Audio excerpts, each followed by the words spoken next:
What's up guys, welcome back to another video. और आज इस वाली वीडियो में हम सॉल्व करेंगे आज का क्वेश्चन। लेकिन उससे पहले यार मैं आपको एक बात बता दूं कि डायनामिक प्रोग्रामिंग के क्वेश्चंस जीएफजी 160 डेज चैलेंज में अब आने स्टार्ट हो गए हैं। यानी कि अगले 20-25 दिन तक रोज लगातार डीपी के ही क्वेश्चन आएंगे पीओटीडी में। और डीपी का डीएसए की दुनिया में एक अलग ही और रहता है, अलग ही रिस्पेक्ट है कि उसके क्वेश्चन हार्ड लेवल के होते हैं, अलग लेवल के होते हैं। तो डीपी प्रैक्टिस करने का ये एक 20-25 दिन तक रोज एक क्वेश्चन करने का ये एक बहुत ही बेहतरीन मौका है जीएफजी 160 डेज चैलेंज में। वैसे भी इजी टू हार्ड लेवल पे ऐसे बढ़ते-बढ़ते आएँगे। सब फेमस और सब इम्पोर्टेंट क्वेश्चन्स ही आएँगे। तो एकदम बेस्ट अपॉर्च्युनिटी है डीपी को रिवाइज़ करने की। अगर आपने अभी तक नहीं करी है या फिर आपकी बहुत दिनों से नहीं हुई है या फिर आपने स्टार्ट भी नहीं करी ना, तो भी ये डीपी करने का एक बहुत सही अपॉर्च्युनिटी है। तो आपको इसको गँवाना नहीं चाहिए। बस मैं आपको ये बता रहा था, ठीक है?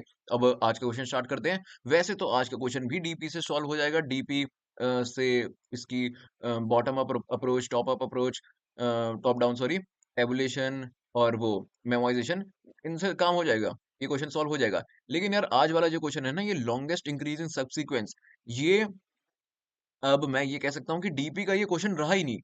क्योंकि जब से इसकी मतलब बाइनरी सर्च को यूज़ करके जब इसकी अप्रोच है ना, यहाँ पे एक्सपेक्टेड टाइम कॉम्प्लेक्सिटी भी देखो। अब डीपी से अगर हम इसको सॉल्व करेंगे तो n स्क्वायर में ये होगा, लेकिन एक्सपेक्टेड है n log n। तो बाइनरी सर्च की टाइम कॉम्प्लेक्सिटी log n और n जो है एक फॉर लूप की या फिर एक ट्रैवर्स करने की एरे को, उससे ये क्वेश्चन जो सॉल्व होगा ना, उसकी इंट्यूशन, अप्रोच, लॉजिक डीपी के अप्रोच से टोटली डिफरेंट है। यानी कि बाइनरी सर्च से इस क्वेश्चन को सॉल्व करने वाली अप्रोच ना, टोटल अपनी अलग इंडिपेंडेंट अप्रोच है। कोई उसमें प्री रिक्वेस्ट नॉलेज नहीं चाहिए। वो एकदम बहुत आसान, बहुत सिंपल और बहुत आसान और बहुत सिंपल होने के साथ-साथ बेस्ट, सबसे ज़्यादा ऑप्टिमाइज़्ड अप्रोच इस क्वेश्चन की वो है। तो इसलिए आज वाले क्वेश्चन में तो हम डीपी नहीं, बल्कि बाइनरी सर्च को यूज़ करके ही इस क्वेश्चन को सॉल्व करेंगे। क्योंकि भाई वो एक टोटल डिफरेंट अप्रोच है। डीपी से उसका कोई लेना-देना है नहीं और डीपी की अप्रोच से भी ज़्यादा वो ऑप्टिमाइज़्ड है। तो बस क्या ही दिक्कत है?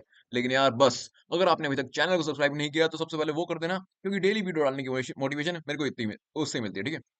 अब और क्वेश्चन देखते हैं। लॉन्गेस्ट इंक्रीजिंग सबसीक्वेंस पढ़ते ही समझ में आ गया, कुछ पढ़ने की जरूरत ही नहीं है। ये भाई कोई एक गिवन होगा, एक एरे, उसमें कोई सबसीक्वेंस लॉन्गेस्ट इंक्रीजिंग, जितने भी इंक्रीजिंग सबसीक्वेंस है ना, उसमें से सबसे लंबा ऐसा कौन सा है वो हमें बताना है। तो ये हम इनपुट में एरे गिवन है। तो यहाँ पे देखो 5 और 8 और उसके बाद 9, ये एक लॉन्गेस्ट इंक्रीजिंग सबसीक्वेंस है। या फिर मैं कहूँ 5 और 7 और 9, ये भी 3 लेंथ का एक लॉन्गेस्ट इंक्रीजिंग सबसीक्वेंस है।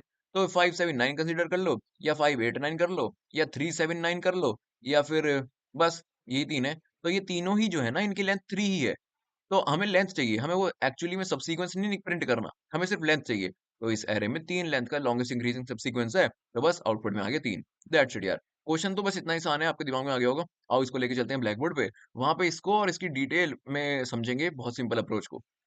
तो यहाँ मैं आ चुका हूँ ब्लैक बोर्ड पे और ये मैंने वही वाला एग्जांपल ले लिया है। और इस एरे में हमें वो इंक्रीजिंग सब एरेस जो होते हैं ना, वो निकालने हैं, या फिर सब एरेस नहीं, सब सीक्वेंस। सब एरे और सब सीक्वेंस में डिफरेंस ये है दोस्त, कि जो हमारा सब सीक्वेंस है ना, वो ये भी हो सकता है 5 8 3, या फिर 5 7 1, 5 7 1, ये सब सीक्वेंस है। 8 9 1, ये सब सीक्वेंस है। मतलब कंटीग्युअस जो है ना, वो होना जरूरी नहीं है, लेकिन सब एरे में कंटीग्युअस होना जरूरी होता है। जैसे कि 5 8 3 एक सब एरे होगा, लेकिन 5 8 7 एक सब एरे नहीं होगा। लेकिन जो हमारा सब सीक्वेंस है, वो 5 8 3 भी हो सकता है और 5 8 7 भी। बस यही बात है। हाँ, तो अब इस क्वेश्चन में इस एरे में हमें लॉन्गेस्ट वो वाला सब सीक्वेंस निकालना है जो इंक्रीजिंग ऑर्डर में हो, ठीक है? तो एक काम करते हैं, एक फॉर लूप से इस एरे को सबसे पहले ट्रैवर्स करना स्टार्ट करते हैं, i इज़ इक्वल्स टू 0 से लेकर n तक, और जो भी एलिमेंट आता है ना उसको देखते हैं। तो एक मान लो सबसे पहले 5 आया, तो मैंने अपने सब एरे में 5 को डाल दिया। चलो सब सीक्वेंस में मैंने 5 को डाल दिया। चल ठीक है भाई, एक एलिमेंट तो मिला, पहला एलिमेंट तो डालना ही है। उसके बाद जब दूसरा एलिमेंट आया, तो एक बात बताओ कि मैं देख रहा हूँ कि मेरे सब एरे में ना 5 पड़ा है। अगर इसमें मैं 8 डाल दूँ, तो 8 तो 5 के बाद ही आएगा हमेशा, क्योंकि फॉर लूप चल रहा है ना, तो जो भी एलिमेंट आएगा वो पिछले वाले के तो बाद ही आएगा। यानी कि सब सीक्वेंस तो बन जाएगा। बस मेरे को ये चेक करना है कि वो इंक्रीजिंग बन रहा है या नहीं। तो क्या 8 को अगर मैं यहाँ पे डाल दूँगा, तो ये इंक्रीजिंग सब सीक्वेंस बन रहा है क्या? बिल्कुल बन रहा है भाई। 8 5 से बड़ा ही तो है। ओके, तो पहले तो हमारे पास 1 लेंथ का सब सीक्वेंस था। 8 को डालते ही 2 लेंथ का हो गया। तो सही है यार, हमने 8 को डाल के यहाँ पे सही किया। चल, अगला आया 3।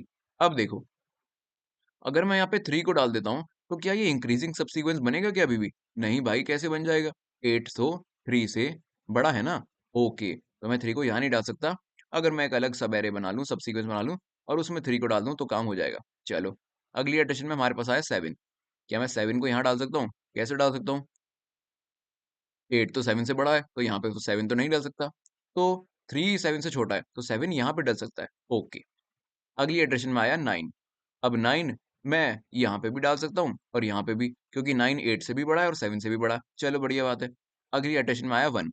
अब देखो भाई 1 जो है, वो मैं यहाँ पे भी नहीं डाल सकता और यहाँ पे नहीं डाल सकता, क्योंकि 9 जो है 1 से बड़ा है दोनों केसेस में, तो उसके लिए एक अलग बना लिया, तो 1। अब एरे ही खत्म हो गया। तो दोस्त तेरे पे ये 3 लॉन्गेस्ट लॉन्गेस्ट नहीं, ये मैं कहूँ कि दोस्त तेरे पे ना ये 3 इंक्रीजिंग सब सीक्वेंस जो हैं वो बन गए हैं। अब इन तीनों में से जिनकी भी लेंथ ज़्यादा है ना वो तू ले ले।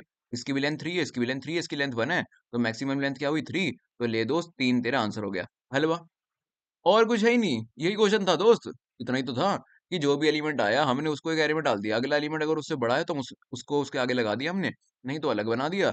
और बस हमारे पास इस एरे के सारे इंक्रीजिंग सबसीक्वेंस मिल गए। हमें चाहिए क्या था? Longest increasing. तो इन तीनों में से जो भी मैक्सिमम साइज का है उसका साइज हमने रिटर्न कर दिया, हो गया हमारा काम पूरा। इतनी अप्रोच थी, इतना ही लॉजिक था। बच्चा बच्चा जो पहले दिन कोडिंग लेके बैठा होगा ना वो भी समझ जाएगा। कुछ था ही नहीं इसमें मुश्किल। लेकिन ना इसमें एक छोटी-सी चीज़ अभी हमें और करनी पड़ेगी कि ऐसे अगर हम हर इटरेशन में अलग-अलग सब एरेस बनाते रहेंगे, तो हमारी स्पेस तो बहुत ज़्यादा यूज़ हो जाएगी ना यार। स्पेस तो बहुत ज़्यादा यूज़ हो जाएगी। मान लो ये तो हमें इंक्रीज़िंग ऑर्डर में मिल गए एलिमेंट, तो कुछ एलिमेंट एक तरफ आ गए। अगर मान लो सारे ही एलिमेंट डिक्रीज़िंग ऑर्डर में होते, तो भाई मान लो ये एरे होता 5 4 3 2 1।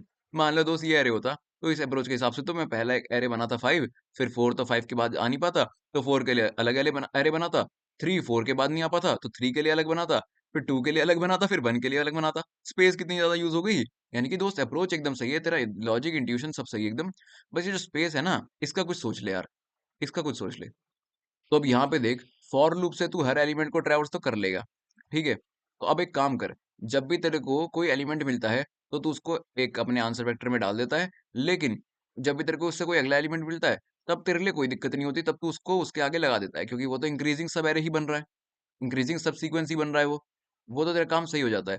लेकिन अगर कोई एलिमेंट तेरे को इस आखिरी वाले एलिमेंट से ना छोटा मिलता है, तब तू पिछली वाले अप्रोच में उसके लिए एक नया एरे बना रहा था, वो मत कर इस बार। एक चीज़ को समझ, ये जो लॉन्गेस्ट तेरा सबसीक्वेंस इसमें निकल के आएगा ना, तेरे को वो रिटर्न नहीं करना है।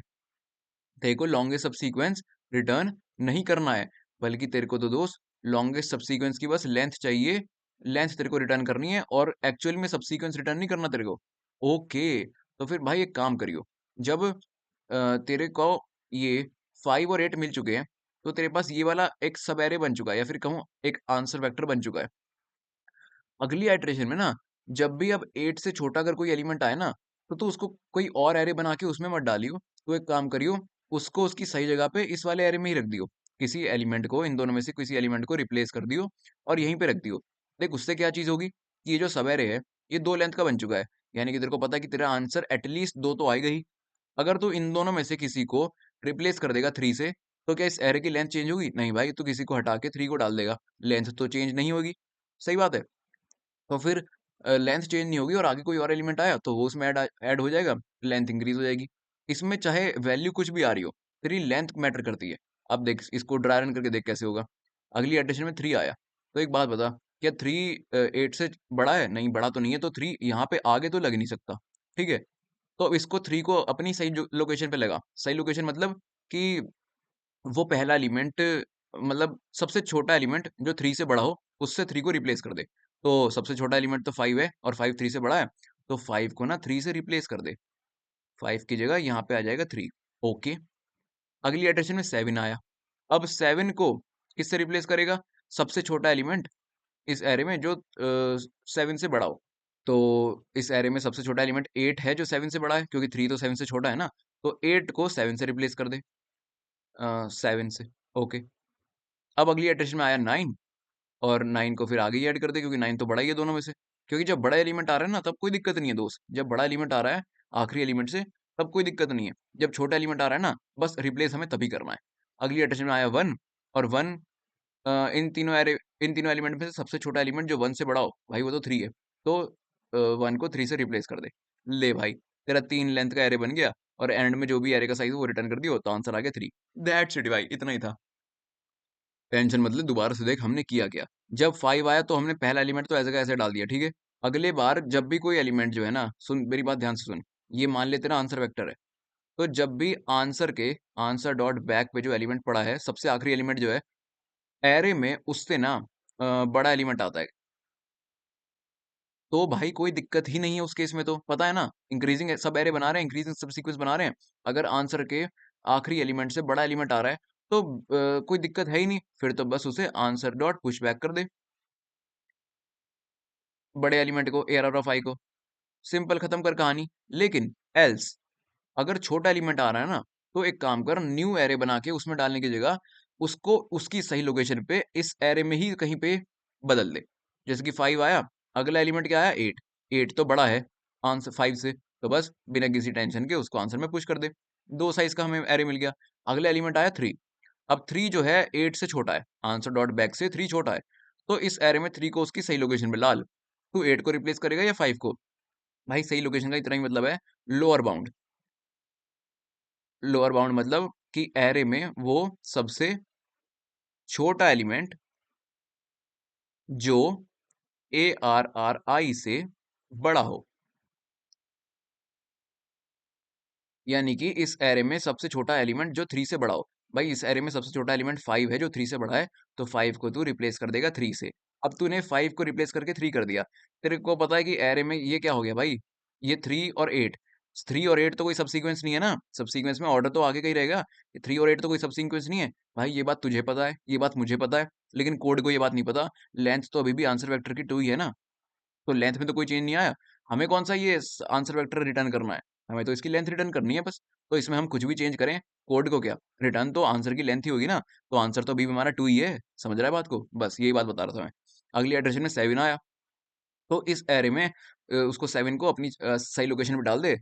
सबसे छोटा एलिमेंट 8 और 3 में से जो 7 से बड़ा हो। अब 3 तो 7 से छोटा है, तो 8 ही बचा, तो 7 को 8 से रिप्लेस कर दे। ले भाई, अब तेरा 3 और 7 तूने यहाँ पे कर दिया, तो देख एरे भी चेंज हो गया और लेंथ भी वही रही, कोई दिक्कत आई नहीं लेंथ में। ये बस काम था। अगली इटरेशन में 9 आया, और 9 तो आंसर डॉट बैक से बड़ा ही है, तो जब बड़ा एलिमेंट आया ना, तब तो टेंशन ही नहीं, उसको डाल दे बस ऐसी।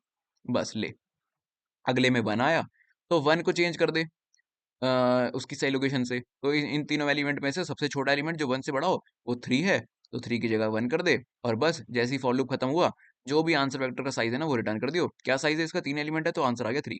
दैट्स इट भाई, और कुछ था ही नहीं। आओ इसको लिख देते हैं हम कोड एडिटर पे। सबसे पहले काम कर, फॉर लूप से पूरे एरे को ट्रैवर्स कर दे। For int i is equals to 0, i less than, लेकिन एक्चुअली पहला एलिमेंट तो हमें आंसर वेक्टर में ऐसे ही डालना है ना। तो एक काम कर, पहले आंसर वेक्टर बना ले, वेक्टर इंट आंसर, और पहला एलिमेंट जो एरे का है ना, वो उसमें ऐसे कैसे पुश कर दे, answer dot push back A R are of 0। ठीक है, तो अब पहला एलिमेंट का काम तो हो गया, तो एरे को ट्रेवर्स कर फर्स्ट इंडेक्स वाले एलिमेंट से। Okay very good. Int i equals to 1, i less than a are r dot size i, अरे भाई आई प्लस प्लस, चल ठीक है। जो भी एलिमेंट आया, इफ ए आर आर आई जो है वो आंसर के आखिरी एलिमेंट से बड़ा है, greater than answer dot back, A R are of I greater than answer dot back. अगर ये वाला केस है ना दोस्त, तो फिर कुछ भी नहीं करना, जो भी एलिमेंट आया उसको आंसर में पुश कर दे, आंसर डॉट, क्योंकि वो तो हमारा इंक्रीजिंग ही बन रहा है ना, answer dot push back A R are of I, simple as that. ठीक है, तो अगर बड़ा एलिमेंट आया तो ये करना है, एल्स अगर छोटा एलिमेंट आया तो हमें उसको उसकी सही लोकेशन पे डालना है। और सही लोकेशन पे क्या लेके आएगा, लोअर बाउंड फंक्शन, जो मैंने आपको बताया ना कि लोअर बाउंड फंक्शन जो है वो एरे में सबसे छोटा एलिमेंट जो कि करंट एलिमेंट से बड़ा हो, उस पे उसको लगा देगा। तो उसका इंडेक्स ले लेते हैं, int i d x is equal to lower bound function, lower bound answer dot begin comma answer dot end comma a are are of i, ये वो एलिमेंट है जो हमें उसको सही लोकेशन पे लेके आना है, minus answer dot begin, control C control V. ले भाई, तेरे को वो वाला इंडेक्स मिल गया जिस पे तेरे को उस एलिमेंट को बिठाना है, तो फिर इस एलिमेंट को उस पे बिठा दे, answer of i d x पे a are are of i को बिठा दे। दैट्स इट दोस्त। अब जहाँ पे फॉर लूप खत्म होगा, वहीं पे तेरा आंसर वेक्टर में सबसे बड़ा एरे आ चुका होगा उसका। कुछ भी आया हो आंसर वेक्टर में, हमें ये बात मैं कह रहा था कि हमें कौन सा यहाँ पे रिटर्न आंसर करना है, हमें रिटर्न आंसर तो करना ही नहीं, हमें तो बस साइज़ रिटर्न करना है, यानी कि आंसर डॉट साइज़। इसलिए हम उस एरे में ही अपडेट कर रहे थे, कोई अलग एरे नहीं बना रहे थे क्योंकि हमें सबसीक्वेंस जो है वो रिटर्न ही नहीं करना, हमें बस साइज़ रिटर्न करना है, दैट्स इट भाई। तो इसको सबमिट करते हैं, पहले कंपैरिज़न करके देख लेते हैं, क्या हुआ? ओहो! यहाँ पे मैंने ग्रेटर दैन साइज़ साइन की जगह डॉट लिख दिया था। अब देखते हैं। ओके, तो यहाँ पे हमारा कोड सक्सेसफुली कंपाइल हो चुका है और मेरे ख्याल से ये बहुत ज़्यादा ईज़ी अप्रोच थी, जिसने पहले दिन कोडिंग करी हुई है ना, वो भी समझ गया होगा, क्योंकि ये बहुत बेसिक है और यहाँ पे हमारी कोड भी सक्सेसफुली कंपाइल सबमिट हो चुका है। करंट स्ट्रिक हो गई है 367 डेज़ की। आज के लिए इतना ही और मैं आपसे मिलूँगा अगली वीडियो में, तब तक के लिए बाय।